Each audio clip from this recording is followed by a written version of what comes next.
This is DC, powered by people and ideas, where the community comes together, voices are heard, and decisions are shaped.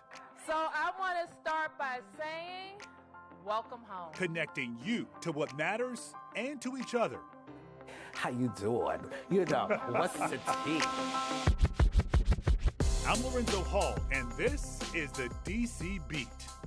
All right, welcome to the DC Beat. Good to see you. I'm Lorenzo Hall. So let's do a beat check on the National Guard in DC. I want to talk about why their presence is raising more concerns in DC right now. So one DC group posted these pictures right here of more and more troops seen detaining DC residents. We're going to talk about that a bit more in just a second, but let me tell you first, as of tonight, there are nearly 2,900 members of the Guard on patrol in D.C. Most are from Georgia and Mississippi. A new study by the Hansking Center, a policy think tank in D.C., says the Guard did help drive down what's known as opportunistic or property crime like auto thefts, but not violent crime. On top of that, the presence of the Guard comes at a higher cost. The daily cost of a Guard member is $607 a day, compared to $384 for a D.C. police officer. So the Trump administration says hundreds more troops will be deployed to D.C. for another quote-unquote summer surge. Alex Dodge is at the table with me tonight, along with Nicholas Goddard. Alex is with Free D.C., and Nicholas is the Senior National Coordinator of Election Protection, a nonpartisan voter protection program.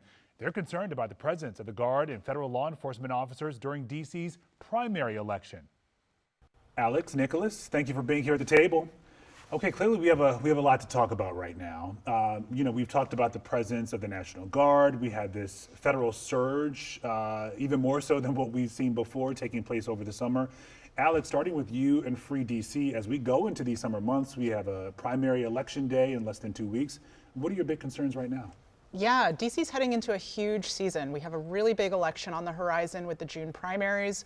DC voters are going to elect a new mayor and a new delegate, but it's happening in the midst of all of this America 250th pageantry by the Trump administration.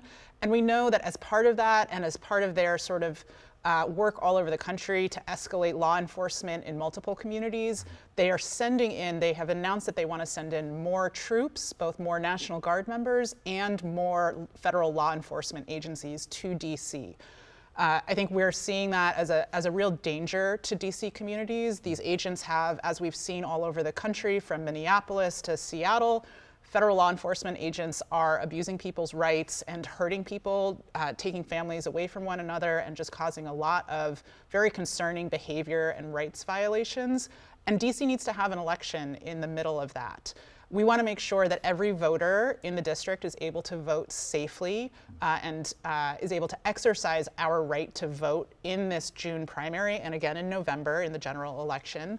And so that's part of why, from Free DC's perspective, we really need some election protection ahead of June. And that's part of what we are working on as part of our work right now during this season. And that's where, Nicholas, that's where you come in with the Lawyers Committee. We were talking before we started taping here, and you mentioned the work that you all do across the country.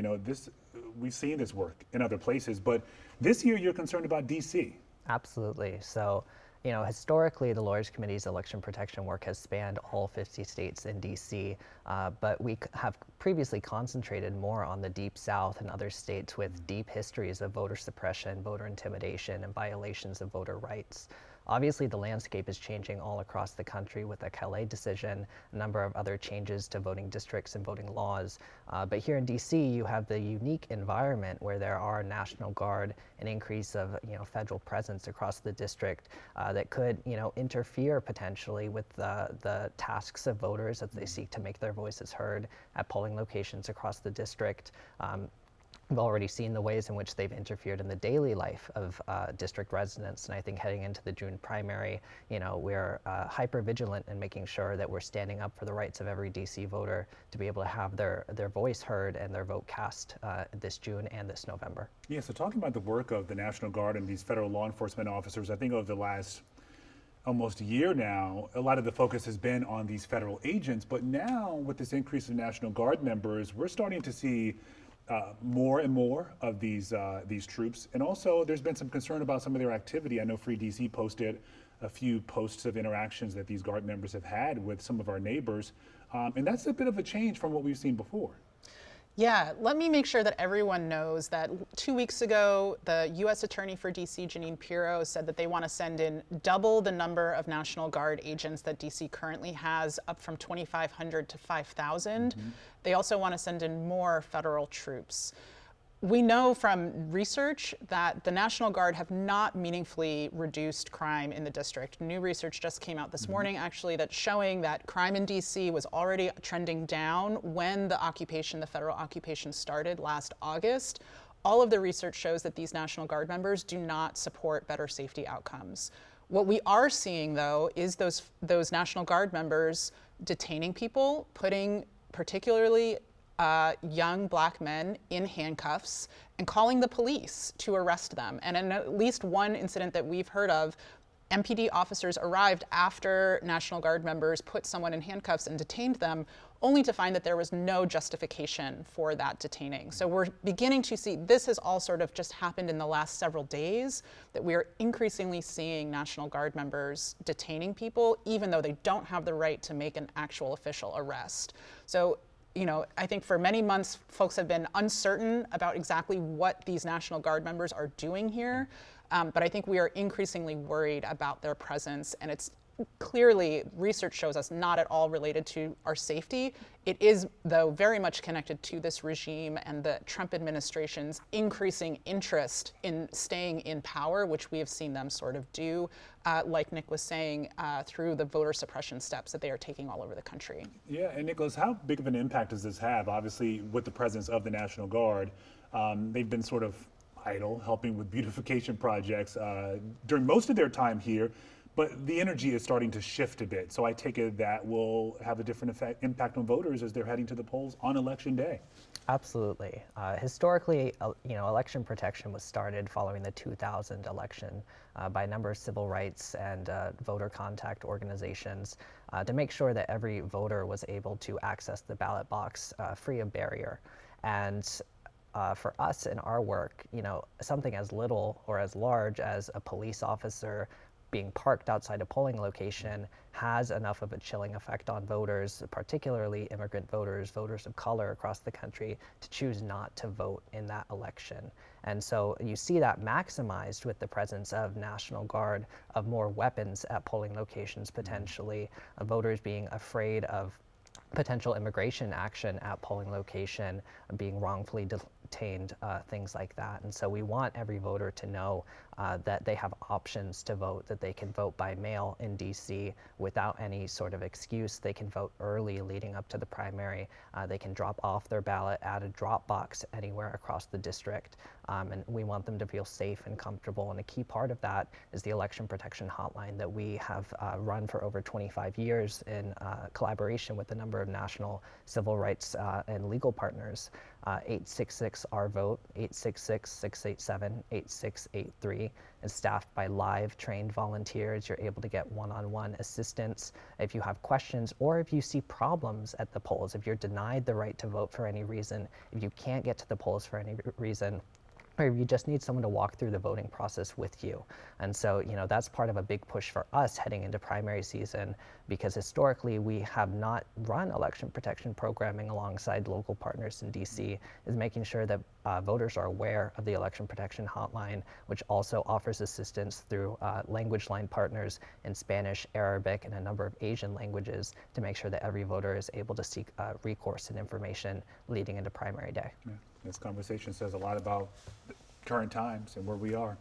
Let's hope it's uneventful. Nicholas, absolutely. Alex, great to see you. Thank you for being here. Thanks you very much much for having us.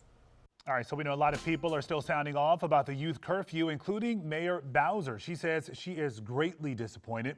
In a letter to DC Council Chairman Phil Middleton, Mayor Bowser called out 5 council members by name for blocking emergency legislation that would keep the juvenile curfew in place after her current order expires Saturday.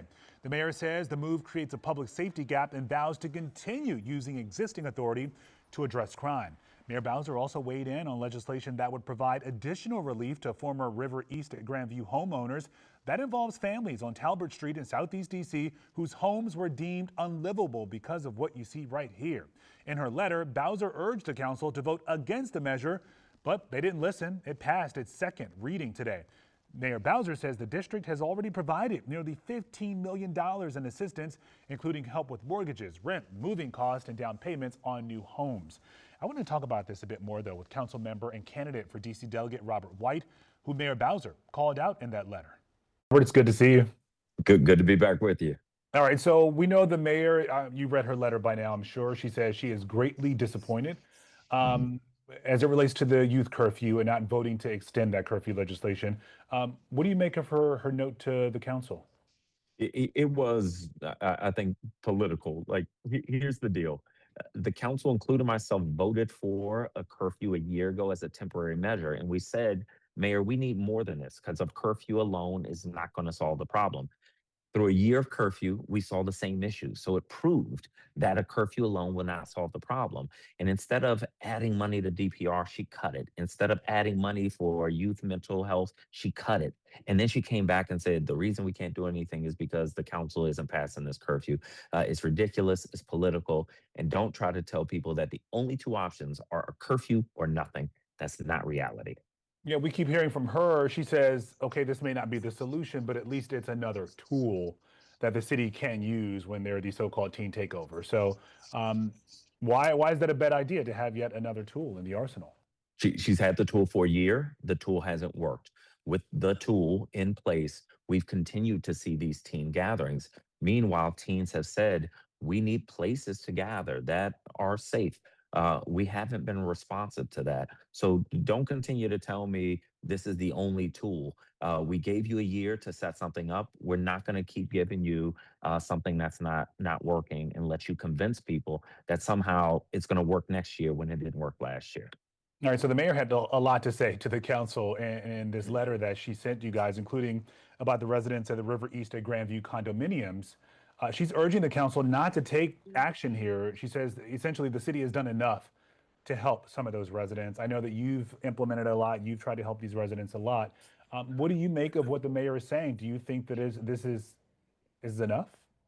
The average person in DC and frankly across the country feels like we always give money and power to the people who already have money and power. And we're always wondering, like, who's going to carry water for us? So for 3 years, I've been fighting to help these residents that the city has failed. They lost their homes. These were first-time home buyers. And finally, we did something that was budget neutral, that allows them to be homeowners again. And it's sad to see a native Washingtonian vetoing a bill that helps other native Washingtonians. We've got to do better as government. Is there anything else you can do at this point Well, in terms of helping? We passed the bill. The bill that we passed that I authored was the bare minimum that we can do. And so I think we're done with this issue. We allow these folks to purchase new homes and try to sort of piece their lives back together. But what these nearly 50 families have been through over the past 6-7 years has been heart-wrenching. And I think they are grateful that 12 members of the council voted in favor of this. Yeah. All right. So on another topic now, we know that you're also running for DC Delegate. Campaign's about to wrap up soon. Yeah. Your primary opponent in that race, Brooke Pinto, is going to be on the show a little later. And I'll give her the same opportunity to take 30 seconds. What's your final pitch to voters as you wrap up what has been a long campaign season?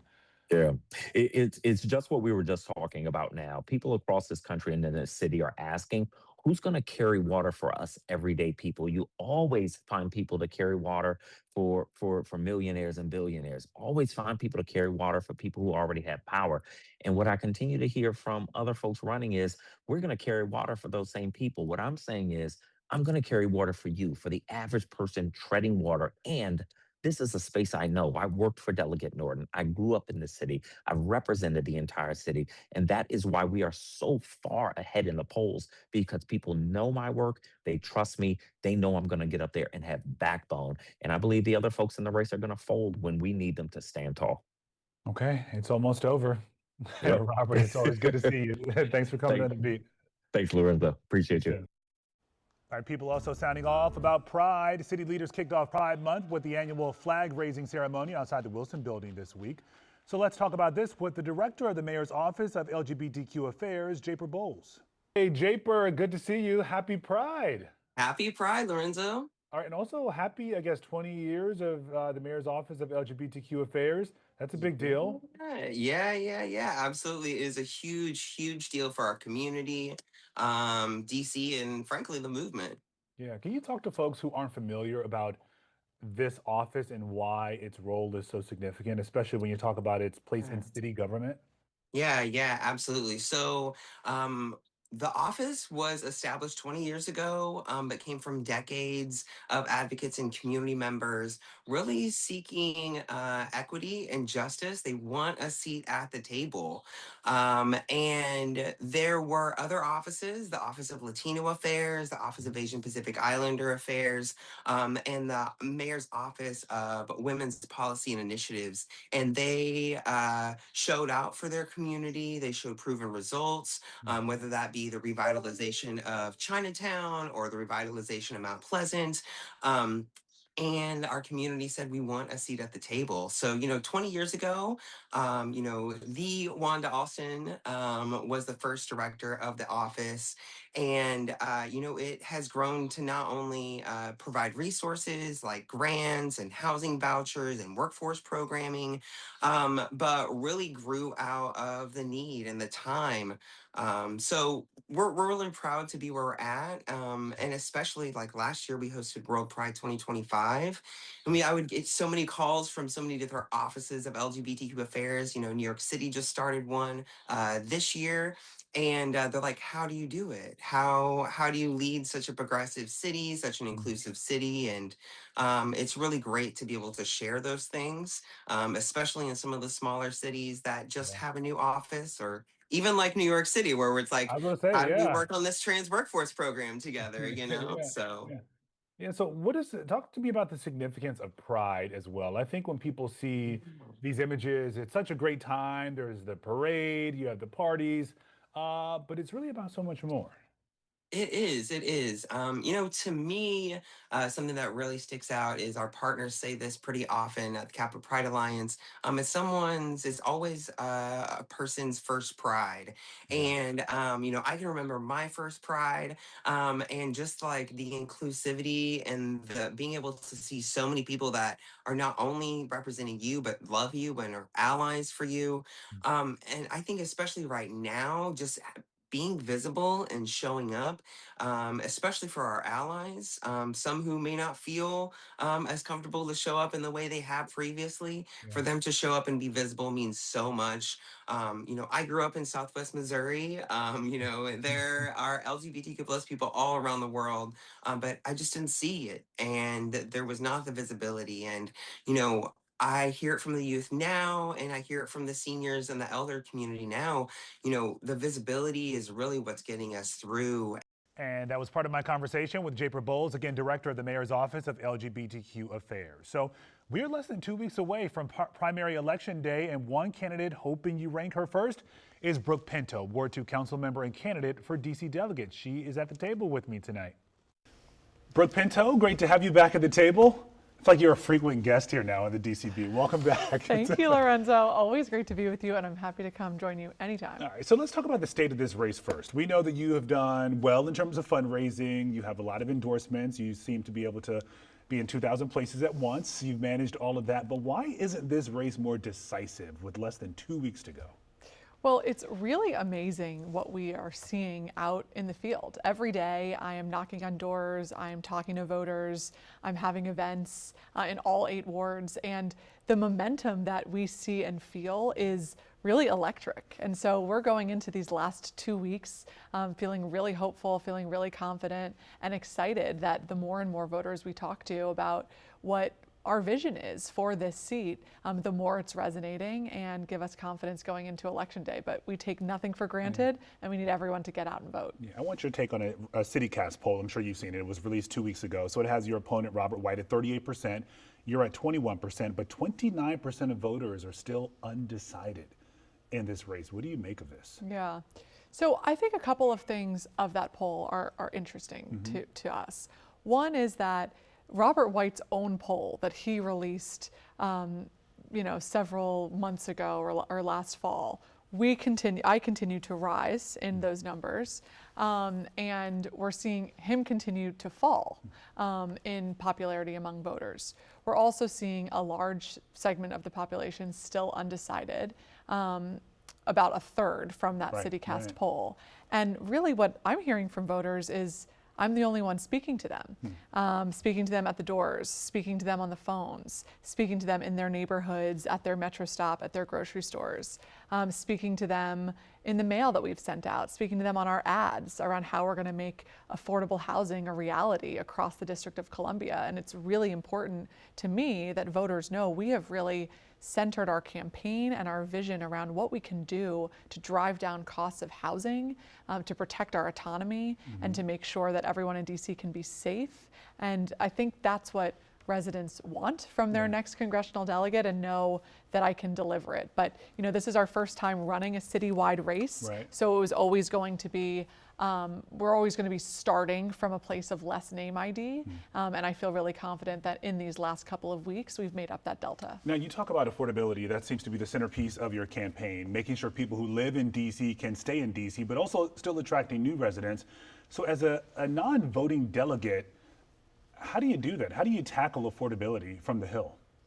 So in so many ways. And I think what's really been interesting about this campaign is also a kind of re-education in a lot of ways to a lot of DC voters about what we should be expecting from our congressional delegate, right? We've had the same person for 36 years, and I'm so grateful for all that Eleanor Holmes Norton has done for our city and for statehood, and advancing that through the House twice is a humongous accomplishment, and has done a lot of other great things for the district. But what I've found in this campaign is a lot of people do still have a lot of questions about what this seat can do. So on affordable housing, as our next Congresswoman, I will be able to amend the Height Act so we can build higher. I will be able to expand community block grants so we can have more affordable housing, to ensure that our zoning commission board members are appointed by DC and not by the federal government, to make sure that we can build in neighborhoods that have been federally excluded from building housing in.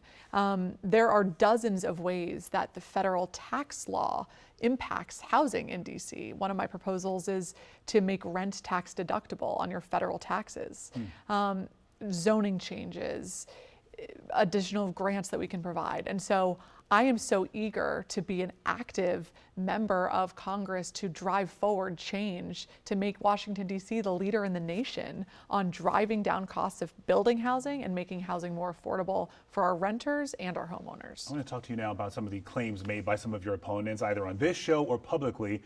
We spoke with Kenny Zalesny last week, and she mentioned you and Robert White by name and said, the two of you just aren't ready for prime time on the Hill. She says it's not like City Council. What would you make of that? It's definitely not like City Council. In the DC Council, we only need 7 votes to pass a law. And it really is a solutions-driven job, that I get to go out, meet with residents every day, understand what their challenges are, and then turn those solutions into legislative action or budget investments to help solve problems. And one of the things that this job on the council has really empowered me to do is understand a lot of the different challenges we have across the district and how we can fill some gaps and silos of what our residents really want to see, which is what gives me so much confidence in knowing that we have to drive down costs of housing, and we have to do more to improve people's safety, and we have to protect our autonomy. Now, in Congress, there are a lot of actions that this job can do legislatively. I talked about some of them on the housing front, but it's also a job that requires a full-time quarterback who understands the district, who can navigate a complicated dynamic with many in this federal administration, like the president and some other congressional Republicans who do not want to see DC succeed and continue to seek to undermine our autonomy. That we have to send someone to the Hill who has those relationships to navigate, who understands our local issues and needs, and who can build out a national coalition of alliances in the way that I have done. I'm so proud to have the endorsement of Senator Angela Alsobrooks from our neighboring state of Maryland. And we're going to continue to need to work with Senator Alsobrooks and our other regional and Democratic allies to protect the district. And that's what I know I can do most effectively in this seat. Speaking of protecting the district, public safety has been a big issue as well. And we know that Robert White has said that you have not been effective as chair of the Judiciary and Public Safety when it comes to the MPD crime scandal and also this federal surge. Yeah. So, it's disappointing to hear him say that, as he has been one of the only blockades to much of our progress in the public safety space of bills that I've moved. Was the only vote to vote against my very common sense, comprehensive Peace DC plan to invest in prevention and jobs and employment and housing for returning citizens, and also to invest in fire and police, and to allow judges to hold perpetrators of violent crime pre-trial, has been, the blockade in making sure that people pay their fares. And so it's interesting messaging coming from him. I will say I have been laser focused on public safety my entire career, from my time working at the DC Attorney General's office to my time as the chair of the Council's Committee on Judiciary and Public Safety. I'm very proud of what we have done working with the community, working with my colleagues, the mayor, the Attorney General, in putting together Secure DC, which, as you know, was the largest piece of legislation in DC history, which has driven down crime and violent crime by 60%. Let me say something about the misclassification issue from MPD. So we started getting concerned about some allegations around officers misclassifying not our violent offenses, but lower level offenses of theft and burglary, which are serious offenses still and not acceptable. And there was a MPD internal investigation. Some people were reorganized, said we need to have a more thorough investigation. I had oversight hearings. I had sent a letter signed by all of my council colleagues, including Robert White.